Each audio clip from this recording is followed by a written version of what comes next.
இன்றைய நாளொரு சிந்தனை நிகழ்ச்சிக்கு உங்களை வரவேற்கின்றேன். இன்றைய நாளொரு சிந்தனை நிகழ்ச்சியில் நான் சொல்லித்தரப்போவது ஒரு விளையாட்டு. விளையாட்டு என்பதை விட இது சைக்காலஜிக்கலாக உங்களுக்கு பிரயோசனப்படும் என்று நான் நினைக்கிறேன்.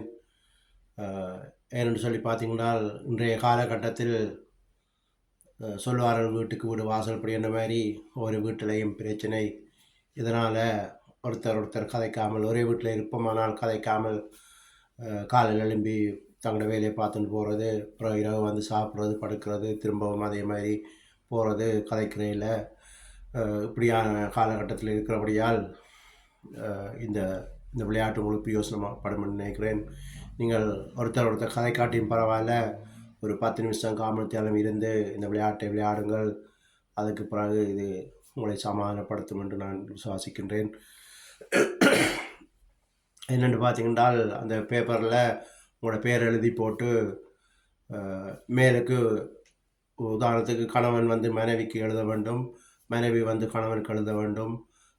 உங்களுடைய விருப்பு வெறுப்புகளை அதில் எழுதுங்கள். உங்களுக்கு பிடித்தது பிடிக்காததில் மேல் ஒரு வரியில் எழுதினால் உங்களோட சொற்கள் அளவை பார்த்து ஒரு கோடோ 2 கோடோ இடம் விட்டு அடுத்த 2வது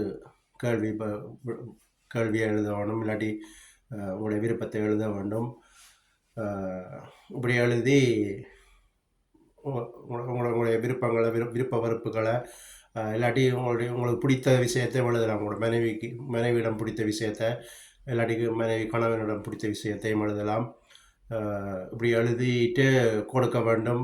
கணவன் மனைவிகிட்ட கொடுக்கணும், மனைவி கணவன்கிட்ட கொடுக்கணும். அதை பார்த்து உதாரணத்துக்கு நீங்கள் பிள்ளை விட்டிருந்தால் அதை மனைவி அதில் எழுதியிருந்தால் நீங்கள் சாரி சொல்லலாம், ஒன்றும் தப்பில்லை. இல்லாட்டிக்கு சரி நான் திருத்தி கொள்கிறேன்னு சொல்லலாம். அதை நீங்கள் எழுதி கொடுக்க வேண்டும், மாறி மாறி கொடுக்க வேண்டும். பிள்ளைகள் அப்பாவிடமும் இல்லாட்டி அம்மாவிடமும், அம்மாக்கள் பிள்ளைகளிடமும், சொந்தக்காரோடு நீங்கள் இருந்தால் அவர்களையும் சேர்க்கலாம்.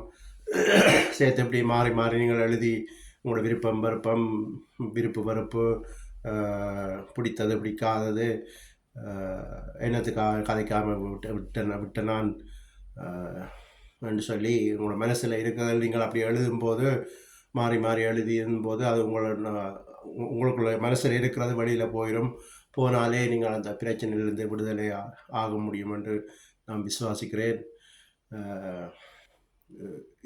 இதை தொடர்ந்து நீங்கள் செய்யலாம். ஒரு கிழமைக்கு ஒருக்காவோ இல்லாட்டி மாதத்துக்கு ஒருக்காவோ நீங்கள் செய்யும்போது உங்கள் வீட்டில் இருக்கிற அந்த கோபங்கள் தாபங்கள் எல்லாம் தனியும், இல்லாமல் போகும், சமாதானம் வரும்.